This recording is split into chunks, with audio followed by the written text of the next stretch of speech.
m'appelle Guiala Gildas, je suis de formation informaticien électronicien et je suis promoteur au fait d'un espace de travail collaboratif qui s'appelait Wagalab et est devenu Wakatlab. Je manifeste mon africanité par déjà ma manière d'être quand je suis déjà dans le continent africain ou en dehors du continent africain. Parce que déjà, au fait, je pense que de par mes accoutrements, je défends au fait mes valeurs culturelles parce que j'aime toujours être au fait habillé de manière à ce qu'on ressente que je viens du pays des hommes intègres, notamment le Faso d'Anfani. Et dans tous les débats où je participe en dehors de ce pays, je parle toujours au fait des valeurs africaines qui pour moi sont des valeurs qui doivent être au fait impliquées à nos personnes. Pourquoi je dis ça? Tout simplement parce que si nous refusons au fait de pouvoir d'aller au fait dans ce sens-là, de pouvoir reconnaître nos valeurs et de travailler à rendre nos valeurs encore plus visibles, nous allons directement au fait passer de l'autre côté de la plaque dans ce sens où nous n'allons pas forcément avoir de l'impact sur les actions que nous faisons.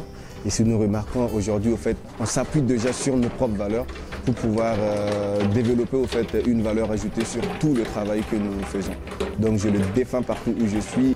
Et en plus de ça, dans mon domaine d'activité, j'essaie de mettre au fait, mon africanité à l'avant au fait, par le respect des personnes, le respect des aînés et le respect de mon environnement. Et voilà, la mise en commun du partage et du travail collaboratif.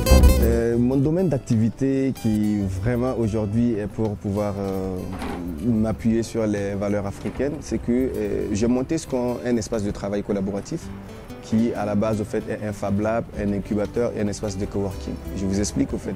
Pour moi au fait, les valeurs de Fab Lab, c'est des espaces qui sont ouverts où des gens peuvent venir travailler, apprendre avec les autres et développer des solutions adaptées.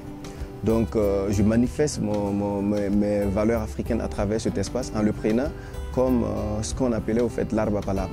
Vous voyez, ça c'est un concept purement africain où le baobab, où avant les anciens s'asseyaient ensemble pour essayer d'inventer ou de répondre au fait, aux besoins de la communauté. Donc ils partageaient un peu les problématiques là et ils s'asseyaient pour trouver des solutions. Ça c'est un. Deuxièmement, dans nos valeurs culturelles, on a ce qu'on appelle le siswaga qui est au fait une personne qui peut avoir son champ et qui essaie d'inviter tout le monde à venir cultiver son champ. Et par la suite, au fait, il partage un peu le repas qu'il a avec la communauté. Donc moi, je me suis inspiré de ça par rapport au contexte du travail dans lequel je suis. Donc j'ai mis en place au fait un espace qui est un cadre. Je mets en place le cadre, et je mets en place les outils, le matériel et le processus pour permettre aux jeunes de venir dans ce lieu, de pouvoir au fait travailler avec les autres, de pouvoir développer des solutions adaptées à notre propre contexte. Donc de par mon travail, j'essaie au fait de mettre en avant la valeur africaine qui est le partage de compétences, le partage de savoir et le travail collaboratif. Si j'étais une autorité capable de pouvoir changer les choses dans ce pays, le domaine où j'allais m'attaquer le plus, ça allait être l'éducation.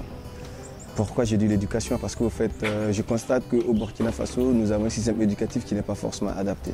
Tout simplement parce que je pense qu'il va falloir que nous adaptons en fait, une méthodologie d'éducation qui est beaucoup plus axée sur le fait d'apprendre aux gens que le risque et l'erreur n'est pas forcément fatale, n'est pas forcément un handicap dans notre processus de vie.